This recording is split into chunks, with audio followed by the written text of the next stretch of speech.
Metroid franchise has laid dormant for many a year, until now. In fact, the franchise was declared dead for 11 long years, at least since the last unique entry, before Nintendo saw fit to bring Samus back into service. Finally, the long-awaited follow-up to Metroid Fusion is here in the long-speculated Metroid Dread. You have no idea how great it is to see the First Lady Nintendo back in action, but with a name like Dread, and with it being developed by Mercury Steam, the folks behind the 3DS remake of Samus Returns, video game's original badass waifu has a lot to live up to and a lot to prove. Ignoring both Metroid Prime's drastic change to 3D and Metroid Other M's, well, everything, Metroid Dread promises to return to the basics, the lonely, eerie, and off-putting basics, and also promises to live up to its name, instilling in players a sense of dread. To most of us Metroid fans, the only dread is in Nintendo locking our poor girl up again and not letting her bounty hunt. Well, whatever, she's graced us with her presence once more, so the only question is, has our waifu gotten tougher since we last saw her? Has she joined the club with strong, muscular women? Or has she gotten soft in the 11 years since she saw any kind of action?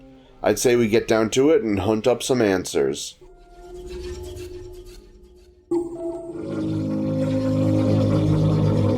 As mentioned, Metroid Dread is a sequel to the 2002 Game Boy Advance game Metroid Fusion. Wow, it's been such a long time. I remember playing that game when it was new. Look at how the time goes. Samus doesn't look a day over 25, which we all age that well. Anyway, with Dread being a follow-up to Fusion, Samus is still getting over her encounter with the dreaded X-Parasite, weird, almost Kirby-like life forms that absorb and become any life form they happen upon. While they may be the dumbest looking things ever, they are incredibly dangerous, probably one of the more dangerous life forms in gaming in general, and their one weakness was Metroids. Having been forced to fuse herself with Metroid DNA to combat this foe, Samus has become one with her enemy, and that probably bummed her out for the past 11 years. All dumbness aside, she's flying around doing whatever when she receives a report that the X-Parasite has been seen on the then unknown planet ZDR. Samus touches down and is promptly ass-handed by a big Chozo warrior, and then the game begins. The shit-kicking you took robbed you of all your gear, and now you need to begin your investigation, both into the X-Parasite and into the Emmy robots the Federation sent but lost contact with. It's really nothing mind-blowing, but really what Metroid's story is, but it's enjoyable enough to push you forward. You really gotta return the ass-handing to that big dumb bird person after all, and with an ending like this, you'll be glad you stuck it through to the finale.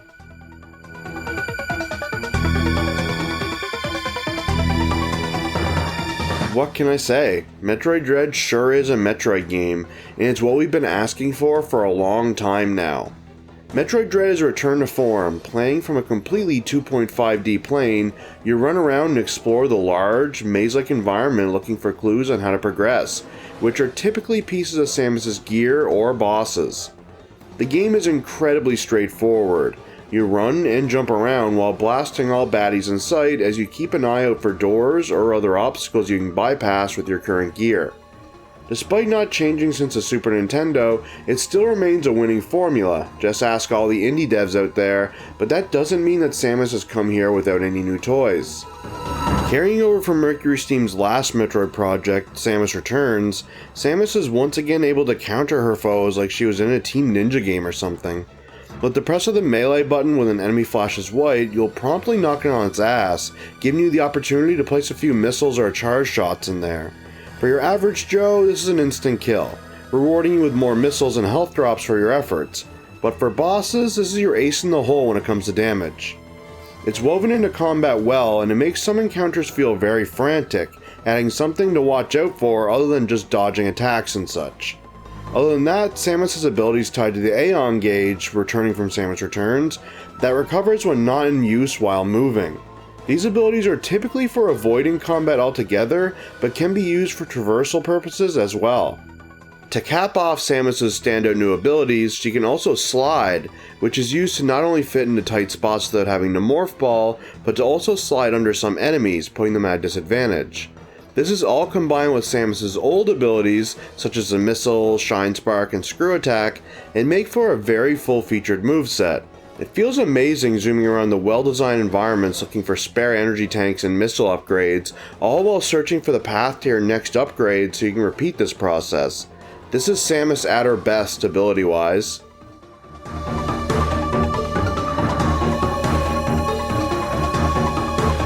Now, like all other Metroid games, Samus gets to tango with some lucky monsters that just want to ruin her day. These bosses are as fearsome as ever and will potentially make you tear your hair out in rage, as they are some difficult encounters. They'll force you to use everything you can in order to dodge their attacks and deliver the finishing blows, but boy is it satisfying when you manage to take them down. Each boss is not only varied visually, but also in how they fight, and learning exactly how to take them down is just as tough as the bosses themselves. These bastards have some brutal patterns and even more brutal damage numbers.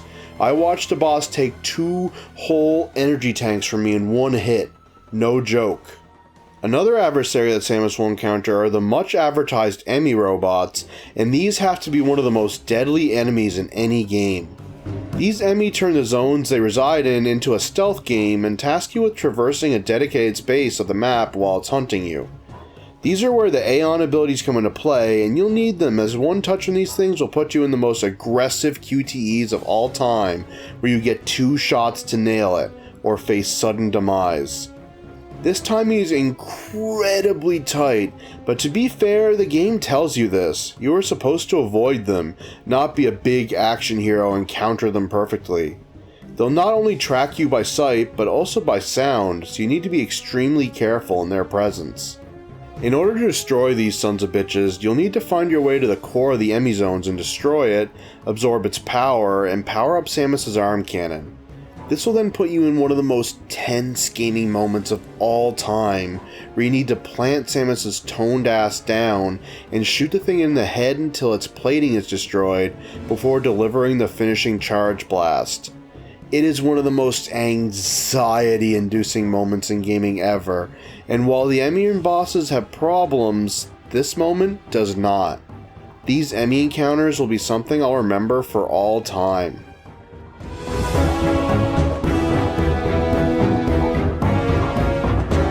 The Switch was always an underpowered console, so it's always a worry how companies other than Nintendo will fare on it, as games are getting so intensive now. Thankfully, this wasn't anything to be worried about when it comes to Dread, as the game is gorgeous. Each environment has its own life and feel to it, and there are so many little details that just make it feel so alive. Samus's animations are fluid and look as good as they feel, and each enemy has that signature Metroid feeling where they are horrible abominations but feel like they fit. The game is dripping in atmosphere, and even the background gets in on the fun, as you'll find things moving and interacting with the realm beyond the game world. The game also performs really well despite all the zooming around you'll be doing. This really is one of the most attractive games on Switch, as every screen looks incredible despite the simplicity and design of a Metroid game. Being confined to a small isolated area has never looked so pretty. Not to mention it's been discovered, thanks to ripping Samus's Game Over model, that Samus has abs in this game. Oh, do I love that.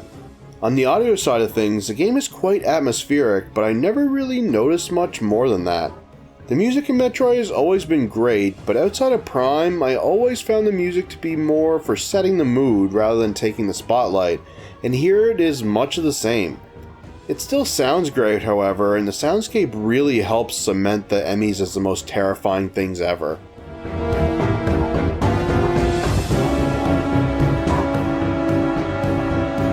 Of course, it wouldn't be a video game without some kind of flaw. Sadly, this game has a couple, starting with the controls. For the most part, the control's fine and fluid, but there are some commands, such as free aiming and Samus's grappling hook, that just turn into some gymnastic routine that I regularly fumble with, and I've been playing games for a long ass time. Then there are bosses and how poorly designed some of them are. Some bosses not only hit extremely hard, as mentioned, but are also hiding in a small room, making it extremely hard to avoid them well. Then there's the Emmys, who are cool as mentioned, but extremely limiting and can be fairly frustrating. The first disappointing part about them is that they are limited to their own zones, which are clearly marked both visually and on your map, and second, they are extremely capable of finding you. It's almost impossible to sneak by them with how quickly your Aeon drains. The game also loads like a goddamn Commodore 64 when traveling between zones.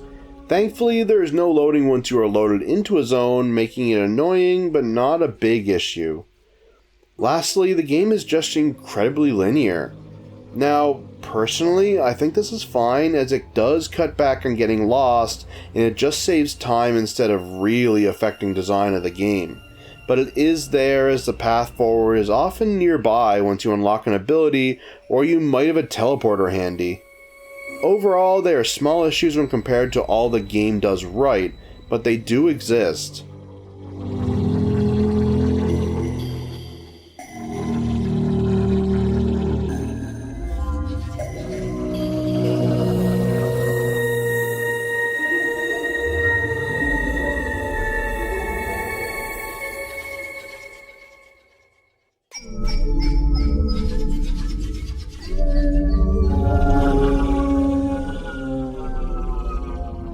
It's been a long time coming, but Samus has returned, and her return is some of her finest work yet.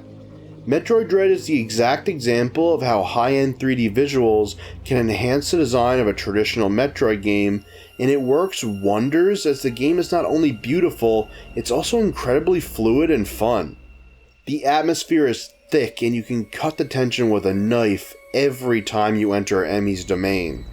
There is so much good to say about the return of Our Lady, and small blemishes such as long load times and advanced controls can't really put much of a damper on her welcome home party. Samus's abs take home a strong 9 out of 10, as does the journey the woman they are attached to embarked on. Samus is back in town. Let's hope she sticks around this time.